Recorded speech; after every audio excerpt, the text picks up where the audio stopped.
Hi, I'm Chris Oldland, Editor-in-Chief of Field Service News, and welcome to this video presentation which is exclusively brought to you by Field Service News in partnership with Astea.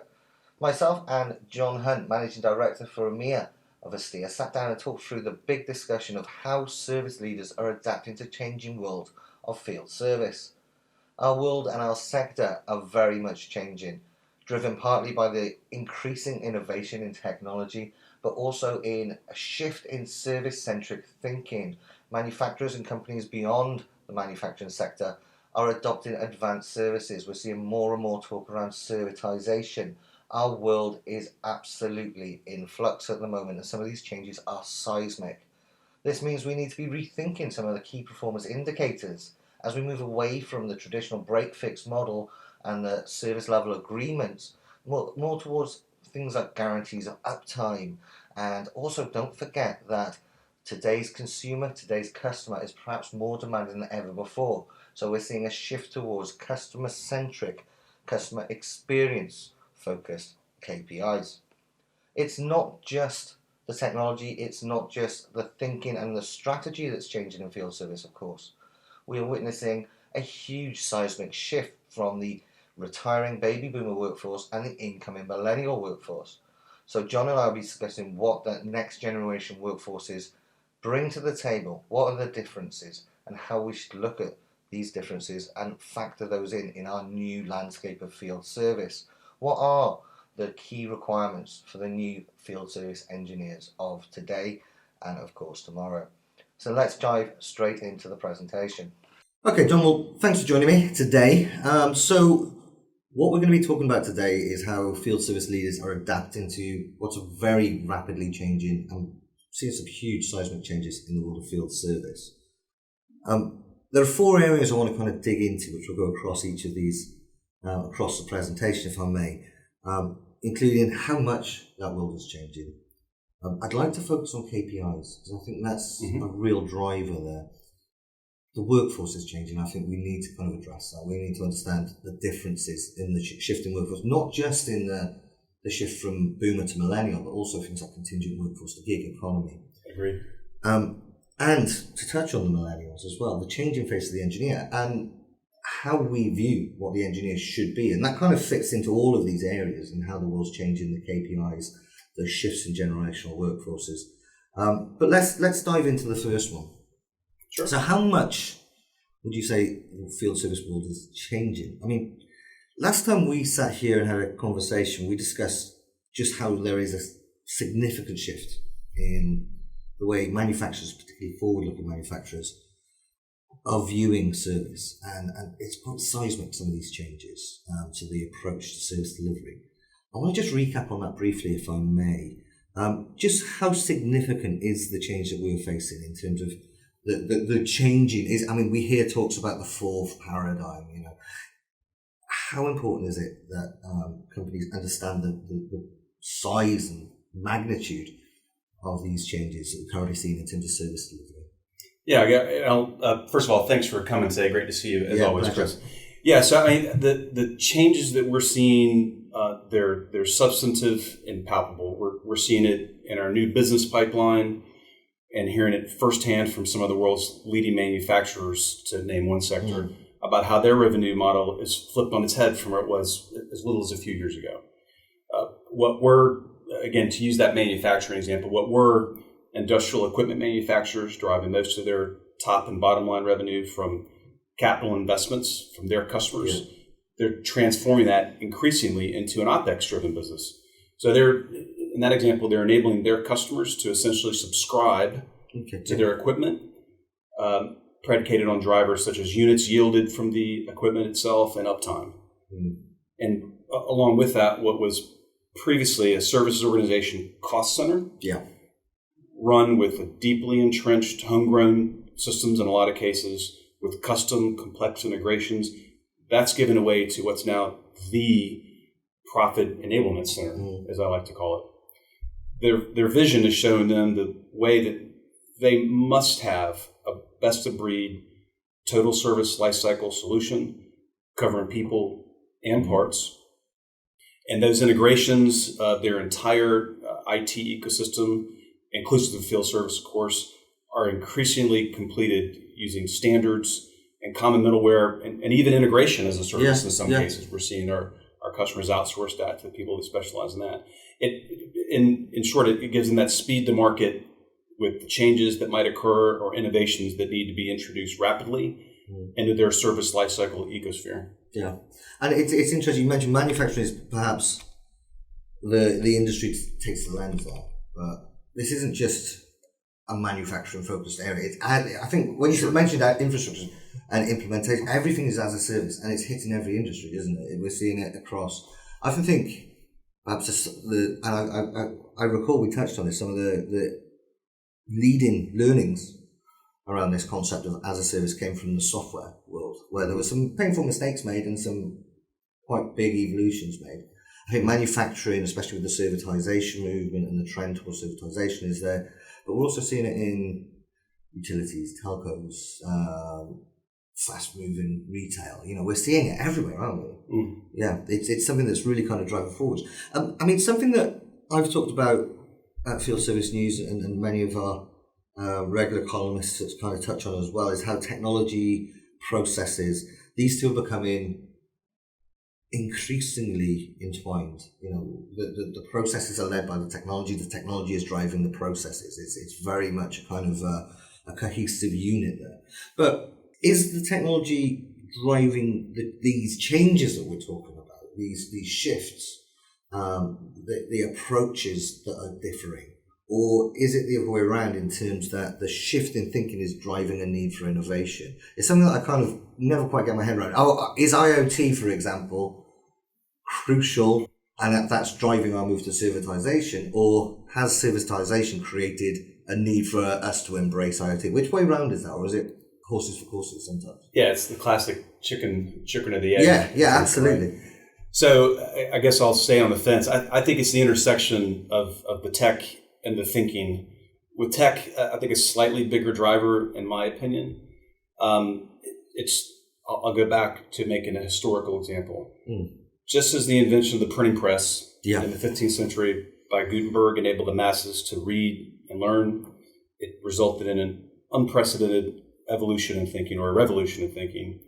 And that led directly to such pivotal periods in human history. The Renaissance, the manufacturing revolution. Again, I'm sort of fixated on manufacturing today for some reason. But so has the current pace of technology innovation spawned this next Gutenberg moment. And we remain in the midst of it. And it's really opened up enlightened thinking by field service providers to innovate in order to differentiate. So innovate to differentiate. And that aggressive push to innovate in field service drives even more demand for fit-for-purpose innovations to be brought rapidly to market by solution providers like Astea and so on. And that intersection of tech supply and thinking demand, it just becomes more and more tightly entwined. It's almost like, imagine you've got a cylinder hanging at the bottom of a rope, and you just twist and twist and twist and twist and let it unwind. It spins really quickly. So I don't think you can avoid that intersection. I think it's almost, to continue your metaphor as well, it's almost that these push and pull forces are working in tandem. The innovation, the differentiation, the technology. It's like we'll have one push, and of course the yin and yang effect. If you push on one side, you're pulling on the other, and then as they come full circle, there's that constant drive, and that's what's building the momentum, I guess. Yeah, sure. I mean, I guess it's in a lot of ways it's simple supply and demand, right? Yeah. Nothing revolutionary we're talking about, but I think it's a really interesting thing to think about, right? Which came first? Yeah. But I suppose that is perhaps the deeper intellectual point over there. Let's park that and let's get into some of the more practicalities for a moment. KPIs, obviously, key performance indicators, are the fulcrum, the driving embodiment of what makes best-in-class companies best-in-class. Every time we see research, whether it be from Gartner, Aberdeen, ourselves, and we look at best-in-class organizations, we always go back to what are those key KPIs that are the best of breed? What are they doing? And it's an area that I think, from my perspective, I think it's an area that a lot of field service organizations really need to be reevaluating what those KPIs, their core KPIs are. as we kind of move into this new world of connectivity, this connected field service world. I mean, performance is now being measured increasingly in different ways, in new ways. As I mentioned, we've moved into this new paradigm of service-centric approaches. So from your perspective and the feedback that you get from your clients and speaking to the market at large, how should we be measuring success of field service organisations today? I mean, to put it in a nutshell, John, what are the new key performance indicators? Yeah, it's a fantastic question. So in the last few months, there's been a noticeable uptick in interest in and adoption of Astea's embedded BI suite. So I've had the good fortune to spend quality time with an Astea team member named Leroy Marcus.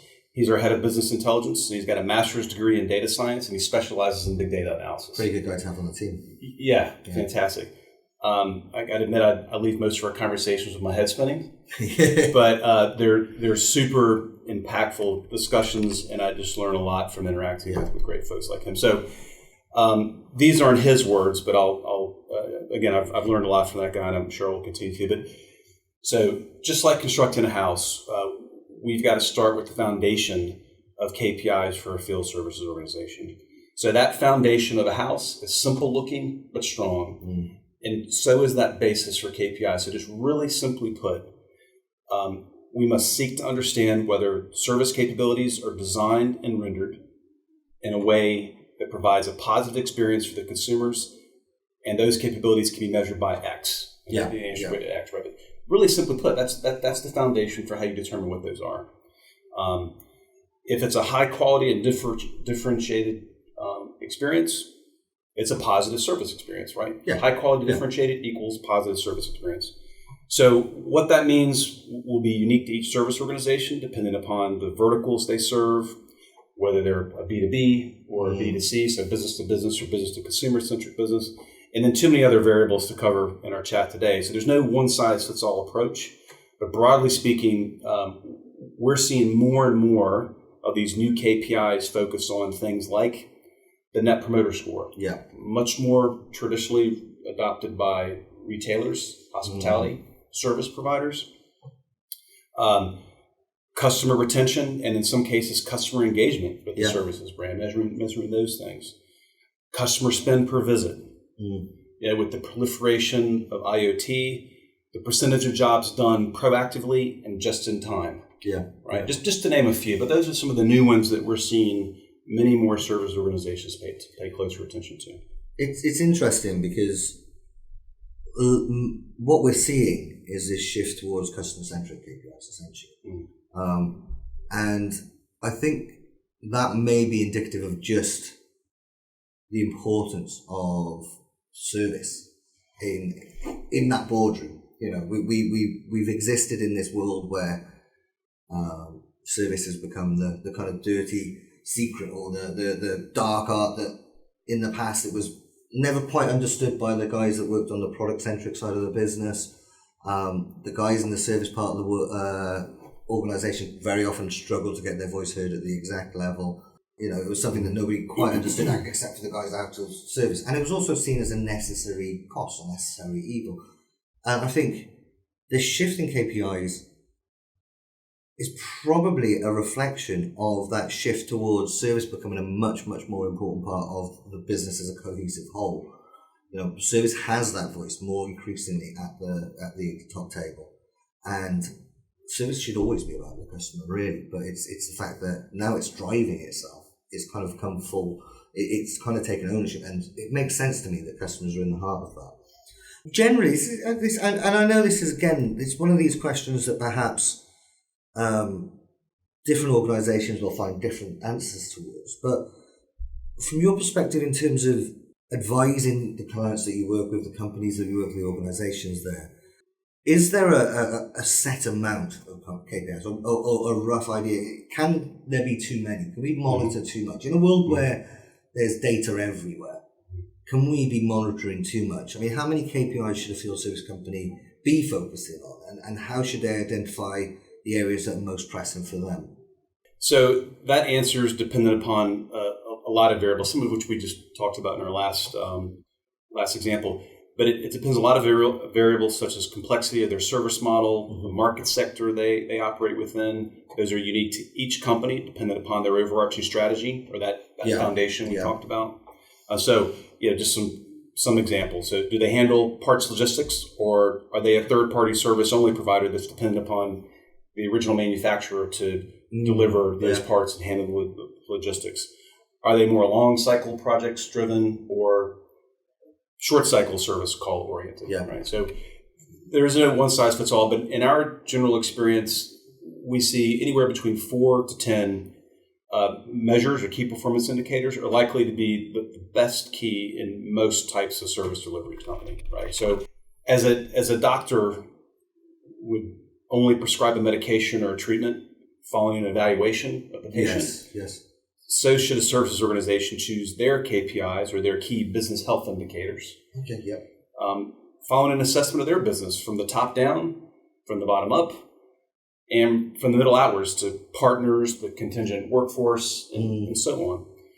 And that's got to be revisited and refined periodically as the business and the industry changes over time. Now, those refinements, typically minor course corrections, not 180-degree turn so that your customer base and your employee base don't know which direction you're going.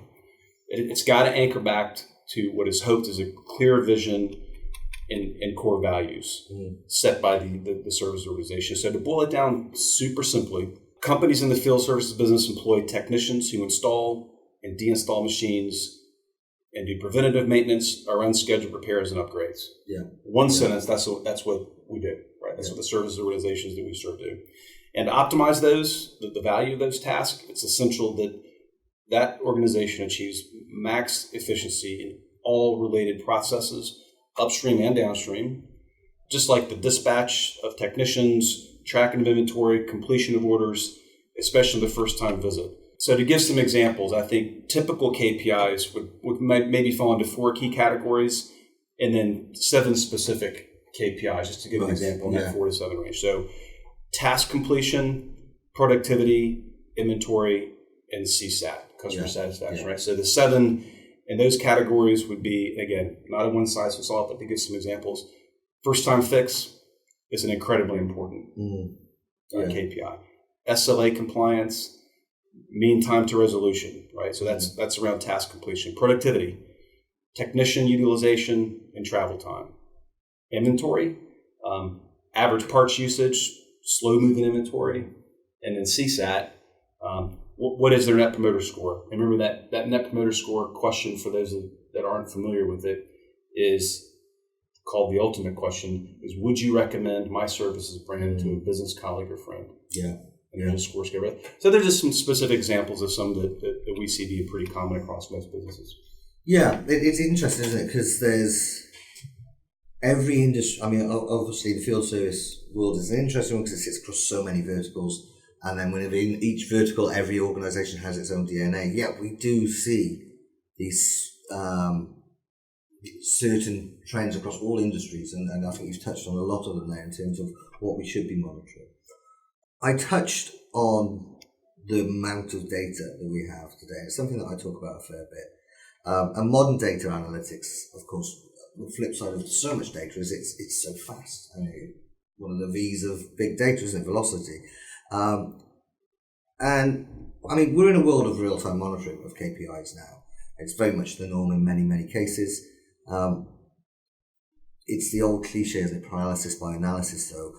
How do we avoid that? How often should we be utilizing data, tracking our KPIs to ensure that we're delivering the field service as efficiently as possible? And just a little addendum to that is, I guess, would that be in layers? So the field service manager is perhaps wanting to see his team performance almost in real time, but perhaps at director level, it should be slowed down a bit. Or what's your thoughts on that kind of whole kind of question around how often should we be monitoring that? Yeah, I like the analysis paralysis is a common theme in so many businesses, especially nowadays. So with a larger volume of data being collected, and it's unprecedented now, especially with the Internet of Things, data analysts can't keep up the pace, and in some cases it's actually impossible. I say increasingly so, it's impossible to keep up the pace. But when it comes to machine learning, the data plays a really important role here, of course. So in the case of not being able to keep pace, data analysts that can rely on machine learning algorithms to do the job. Yeah. It probes deeper into the data to reveal anomalies that in some cases, or even many cases, they just can't be found manually. It's impossible, right? No human being is capable of that. So machine learning can be useful also for real-time KPIs, not just trends, but real-time KPIs. Let me give you an example that might not jump off the page at people, right? So think about it in terms of processing data that's useful at a very specific point in time, but becomes irrelevant if it's not processed fast enough. Okay. Let's call these perishable insights. Okay.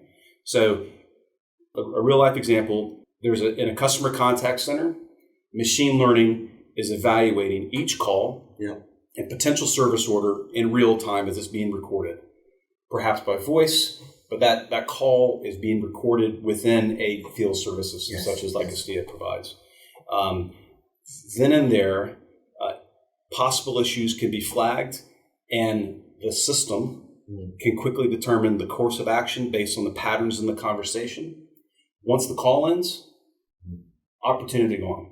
Yeah. So in real time, that algorithm is analyzing what's happening that can give that dispatcher or that scheduler, that person on the other end of the phone in the contact center, or the other end of the computer, if it's been a call logged over the web, is able to take advantage of that in real time. And those perishable insights, it's a really interesting thing to think about, right? So that then enables, if they are able to react to it, it enables a course correction that would result or could result in a more optimized diagnosis, a prescription for the resolution, and the dispatch job assignment. Yeah. Once it's gone, you've lost that opportunity. You potentially dispatch a service order to the wrong tech, dispatch the wrong part, and so on. We need several underlying examples. And it's that corrective ability that can save, like you say, so many misdiagnoses of the issue. But like many things in field service, it's a case that there's huge amounts of benefits of scale, of course, as well, because every single option on there, it grows and grows and grows. Like scheduling, like all of these things that we've talked about, there's this ability in field service to make very small wins hugely significant. You know, a 6 minute per engineer time saving can equate to millions for many organizations. It's that kind of iterative growth there, isn't it? Yeah, absolutely. You know, and to expand on the question further, because I gave you that real time example. But so I think my general take is the frequency of monitoring is that there are outlier exceptions to what I think of as everyday KPIs, such as SLA compliance on a top 5 value customer, jobs per day part in the top 3 region, etc. The system should notify key personnel that can affect change nearly immediately or in as real time as possible. And in that last example, real time is the only option. Otherwise, the opportunity is lost. But regarding the more overarching KPIs, closely linked to a company's strategy and type of services business, they should be monitored daily at a certain level, perhaps by that contact center manager, weekly at a deeper level, maybe that regional service manager, and then monthly at a deeper still level to uncover either positive or negative trends that can be actioned by enabling more of the positive and less of the negative. Nothing revolutionary there, right? But and I think visibility into those trends based on a combination of history, current state or real-time state, and those future predictions, they enable the captain and the crew of the service ship to make even minor course corrections in time to avoid the storms. Seek sunny skies and arrive at the destination on time with a happy customer and the crew, so that the customer ambassadors who are more engaged because they delivered a positive experience. Makes a lot of sense, actually. And it kind of echoes what we're talking about right at the top about the processes being driven by the technology then being driven by the processes, and this kind of ongoing drive between the two to kind of refine, course correct on smaller increments. You mentioned the crew, John. That's a beautiful segue for us to move into the next generation of crew, the next generation workforces. sometimes I struggle when writing about what are the biggest changes in a conversation around the changing world of field service. It's a challenge because our world's evolving so rapidly, whether it be the technology, whether it be the business strategies, but of course the workforce is fundamental to field service. Field service is all about the people. Gone are the days of hiring techs who would stay with a company for decades and become experts at their jobs and have that ingrained tribal knowledge. And today, service leaders need to embrace contingent and third-party workers if they want to succeed. But the question is, how do they adapt to this new reality? How do they make that change? Yeah, I think I'm big on foundations today too. So I think it starts at the very foundation of a services organization. It's people, just as you said. As great as any technology is in the services industry, the people are really it. Yeah. Right? You can't run a field service organization just with a system. Right. So I think it's founded in recruitment of top talent, development of top talent, and retention of top talent. Recruit, develop, retain. Yeah. Rinse and repeat. Surprisingly, this capability is not every HR leader or services leader fortes. Mm-hmm. Right? It's not. Yeah. In the last couple of years, we're seeing more and more CPOs, not chief product officers, but chief people officers. Okay, yeah.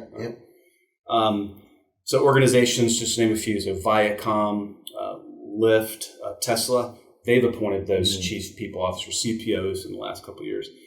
And what does that mean? So it's a highly influential leader at the top of the organization in the C-suite.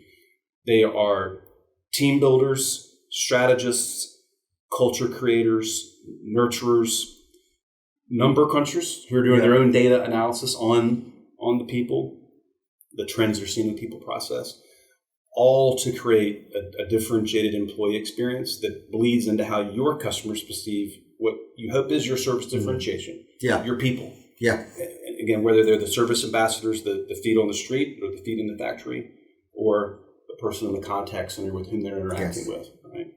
So whether recruiting, developing, and retaining their own direct workforce or the contingent workers, I think most of the same principles apply.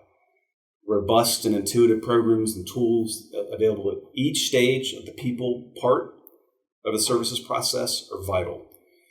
The underlying artificial intelligence to make it easy for people to schedule and be scheduled. Some other examples, mobile warehouse solutions to enable order, pick, pack, part, and ship a part. The mobile field service technician solution to receive the same service order, receive parts, put them into service, decommission a part or a machine, and return it for safe disposal using reverse logistics capabilities. Every step of the full service life cycle needs to be intuitive and easy on the surface and working like crazy under the surface based on world-class innovation and tech. Just like a duck gliding across the water. Yes. That pond looks like glass.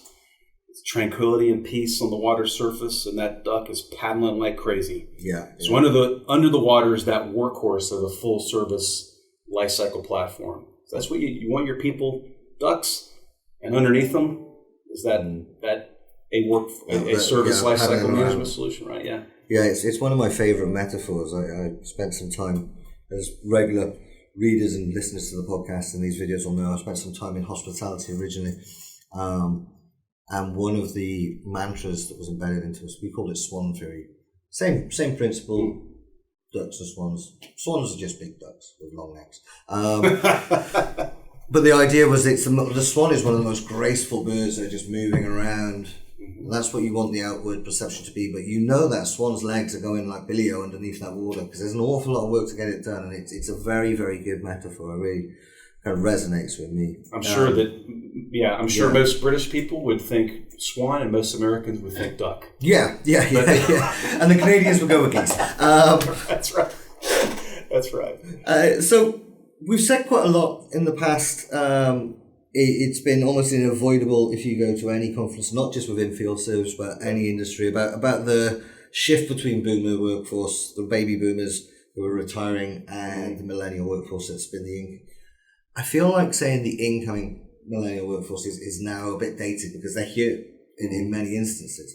But that shift is still moving to a degree. Is there a pressing need for field service companies to be shifting our processes, training and recruitment to meet this change? Or is there a bit of hyperbole around this? And is good still good? And should we just still focus on the values that we hold here? What's your thoughts on that?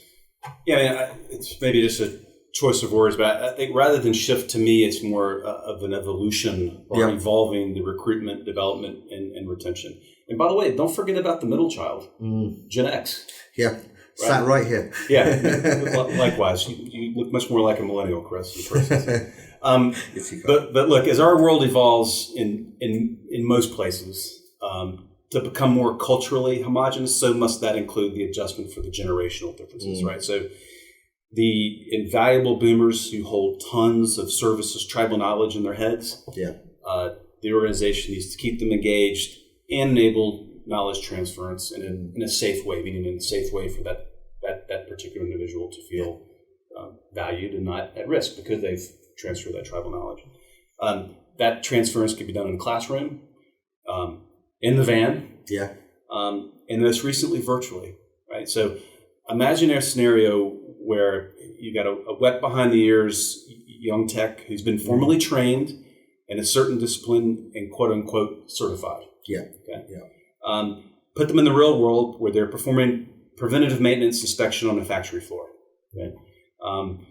They're called upon with their mobile device to perform an emergency repair on a mission critical piece of equipment elsewhere in that same factory. The services org, they got a 1 hour resolution SLA on that piece of equipment. The nearest qualified tech with a lot more experience, the boomer, he or she is 2 hours away. So that young Jedi in training has got all the skills according to their certification, but something unexpected occurs during the call.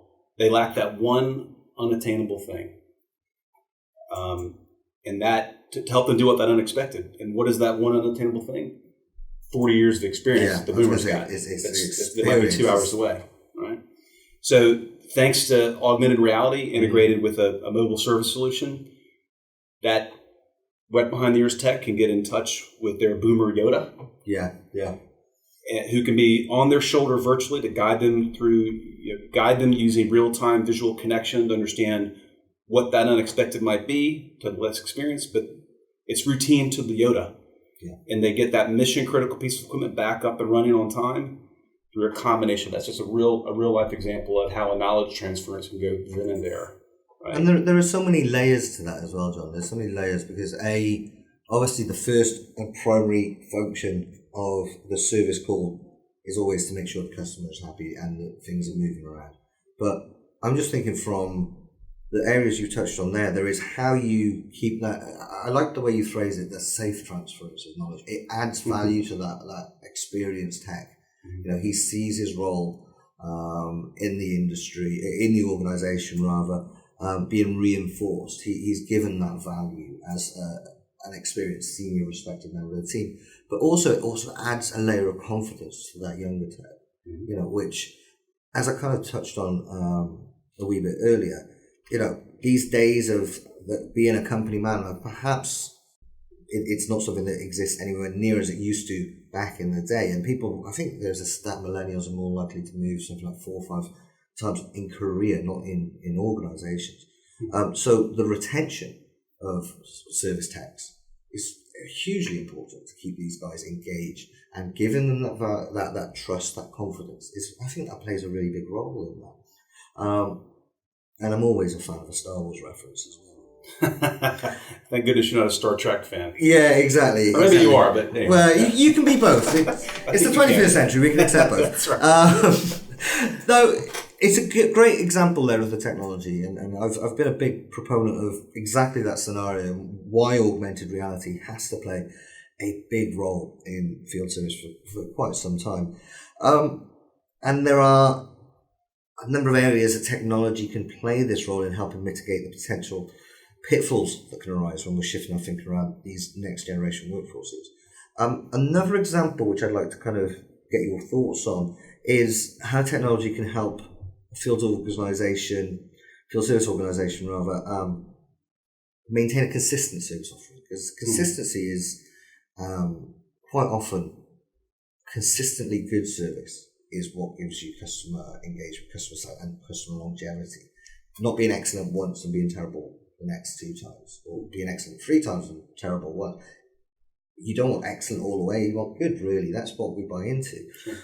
That's obviously a challenge when we talk about third-party workforces, contingent workforces, the gig economy.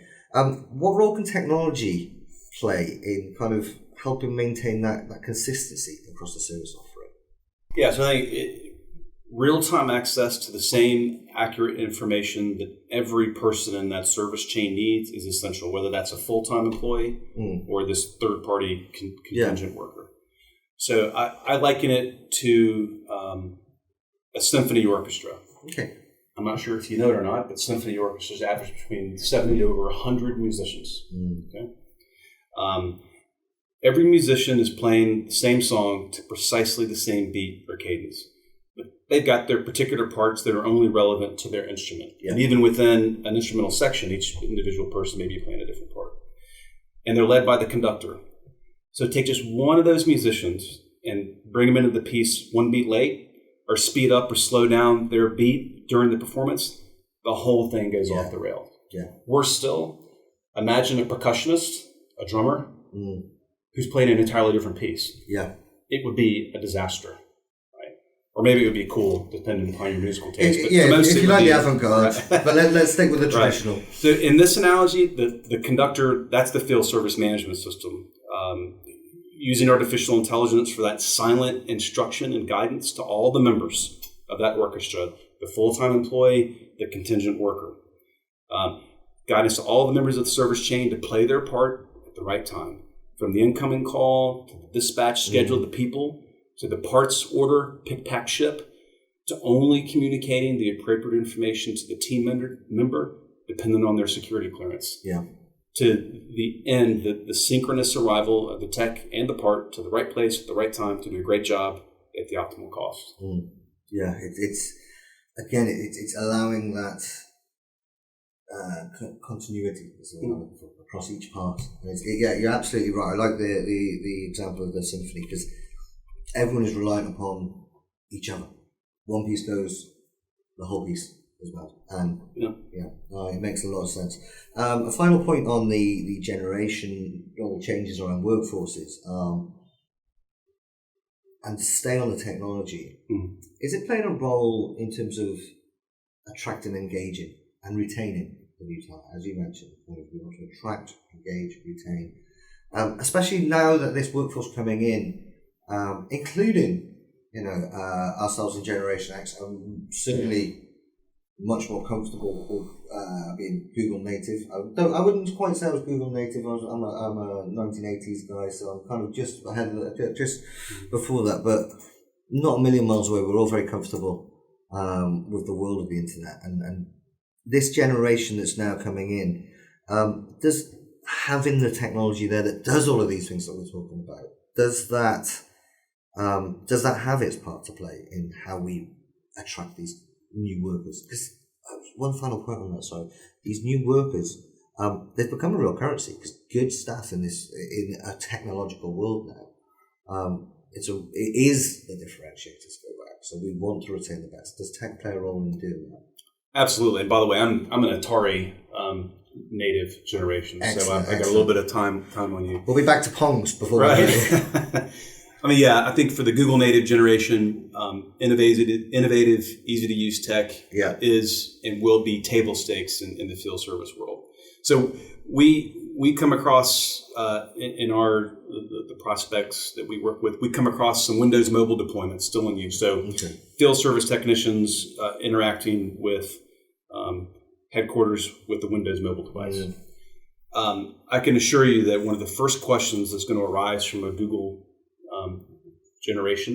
Google native generation hire, what's your plan to upgrade those mobile devices? They just automatically know it's obsolete. It could be frightening to them. there's got to be a light at the end of the tunnel for that Google native generation, for them to agree to take a job when that device is their lifeline to receipt, execution, and completion of the job, and nearly all essential functions they associate with that job. They've got to have confidence that the technology that service organization is using is current and future-proof. And without it, they will move on to another service organization that's there already. Yeah, no, that makes a lot of sense. And again, it's that confidence, isn't it, that we touched on. Yeah. That brings us quite neatly to the final part of today's conversation. And perhaps, like I mentioned, it's hard to identify which are the biggest changes, which are the most impactful. If somebody was to put a gun to my head today, I would say this next topic is perhaps the most important, perhaps the biggest shift that we've seen in field service. There is a change in skill set requirement of the field service engineer. So let's begin with, what does the modern field service engineer look like in terms of the key attributes that field service companies are seeking in those new hires? Yeah, I mean, there's some key characteristics I think of embracing a change, right? Patient with leading edge and bleeding edge technology.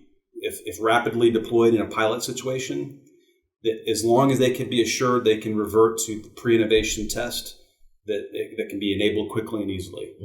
They're less loyal to the company and more loyal to the type and locale of work. However, when they're loyal to a company, they will be fiercely so, and it will be because of resources at the top, like those chief people officers that I mentioned, driving those recruitment of the right type of person, the development and the retention of that person, that'll be key. And just more productive and more adaptable with shortened learning curves due to the increasingly intuitive and sophisticated solutions at their fingertips and on their heads. When you think about the evolution of wearables, it's now becoming mainstream and affordable and those types of things. I think just to name a few, I could go on and on and on, but I think those are four key characteristics that occur to me. Okay. Something that I've been caught in two minds about for a while now around this topic, and I've heard arguments on both sides of this, so I'm going to just throw it up there and see if you have the wisdom that can help me kind of fall on either side, or whether it's, again, something that there is benefits in both approaches. But in some sense, I can see how technology, in particular augmented knowledge systems, we kind of touched on today, I can see how that would drive us down a path where we require our engineers to have a very broad but fairly shallow knowledge base, where an engineer is set out to cover a broad range of devices, and because they've got that supplemented knowledge, that they're able to dial in and get that experience elsewhere. Alternatively, I can also see how technology, in particular artificial intelligence, machine learning, could lead us to a place where we get much, much better triage. Again, touching on the example you gave earlier, that diagnosis being much, much more efficient. Remote maintenance, remote assistance solutions, being able to provide a solution where if the engineer is sent out, generally it's going to fall outside of the Pareto principle, 80% of the solutions we can fix. So it's that 20% where that engineer has to be the expert. Your brand is reliant on this guy going in and fixing it. It's a fix that can't be done via the algorithms. It's a fix that can't be identified. So in that instance, he would need a very, very deep level of knowledge, very refined. I can't work out which one of those two is the future. What's your thoughts on that? I think there's a place for both. So much like management by exception enables any of us to focus on key parts of our jobs more, so do similar tools and technologies such as artificial intelligence, augmented reality, enable specialists to become even more specialized and invaluable to their organizations. And that typically results in a higher employee engagement and effectiveness, as they can choose to focus more and more on what they enjoy. Right? So the smart and those that desire to be specialized get smarter and more specialized. But on the flip side, I think there's another end of the spectrum that doesn't wish to specialize. Their job to them is a paycheck and not much more. That's the reality. But they too can be productive based on that shallow, broad knowledge base example that you just made. They'll typically be less loyal to the company and vice versa. Be less valuable to the company, so I might care less about retaining that person. But they're going to have a role driven by a requirement for human intervention, which we've agreed is always going to be a necessity. Yeah. But they've got much less brain intervention, creativity, problem-solving skills. And as self-service becomes more and more prevalent in service systems, so will end customers be completing more and more of those jobs, plug-and-play jobs on their own, with no third-party human intervention. We talked in our last about my mom. Yes. In the mid-70s, who's doing her own service of her treadmill in her home, right? So I think that level of tech that is just a paycheck. They'll have job opportunities, but I think they'll be less likely to be in demand as a result of that. Yeah, and it's also perhaps as you explain that, I think, and this is me maybe perhaps putting my fortune teller's hat on, but perhaps that's where we'll see the shift and the change in terms of the contingent workforce, in terms of the gig economy, and in terms of those that then embrace a career and those that want to, and is perhaps we'll start to see the broader, shallower knowledge. That is the stuff that you put to the third party or the gig economy. And then the internal guys. Like you say, there isn't much more value to that refined knowledge. One final question to wrap up today, John. Just how critical is it that service leaders can adapt to this brave new world? We've gone through some real kind of key areas of change. I think most of us within the industry can acknowledge and understand that the industry is changing rapidly. It's changed hugely since we launched Field Service News, which was only half a decade ago. How important is it that these field service organisations understand the magnitude of these changes, and can service organisations that don't adapt still remain relevant? Yeah, it's mission critical. So service organizations that don't adapt or have near to midterm plans to adapt, they'll become increasingly irrelevant, decreasingly profitable, and much less attractive to work for from a field service engineer standpoint. This is particularly true if the service provider's model is heavily dependent on the contingent workforce. Yeah. Those service providers with the most innovative and intuitive tech that enables as seamless an experience as possible to assess, accept, and complete and get paid for a job wins out every time over those that can't or have a big hole in that situation, to use that contingent worker example. So relevancy, profitability with less engaged, less loyal employees is a huge price to pay by not adapting to, or at least having a near-term plan to adapt to this brave new world we're seeing. Okay, well, thank you ever so much for that, John. I think that's left us with some really interesting thinking points. It's a hugely changing world, as we mentioned in the top. Obviously, some big challenges for companies that need to get their head around these changes, but I think the most important thing is wherever there are changes, wherever there are challenges, there are, of course, huge opportunities. And as we move into this brave new world, it's a brave new world of opportunity as well. That brings me to the end, and it's just to say thank you very much for joining me for the conversation. John, it's been great to have you on board. For those that are listening in and want to check out the more information about the products and service offerings from Astea, John, remind me if I've got this right. It's www.astea.com for the website, and we're looking at Astea Service, I believe, on the Twitter. That's absolutely correct, Chris. Okay. And thanks for coming to visit me today. It's always a pleasure to see you. Absolutely, and we have likewise. the good fortune. We'll see each other twice in April. Twice April 3rd in 1 month. And end of April in Palm Springs. Yes, and the third is Warwick, UK. Yep. Palm Springs, for those of you in California, where both John and I will both be speaking and taking part in the conferences, relevant conferences there. But for now, thanks again. We shall see you in a couple of weeks' time, and we'll see you again soon, I'm sure. Take care, John. Bye-bye.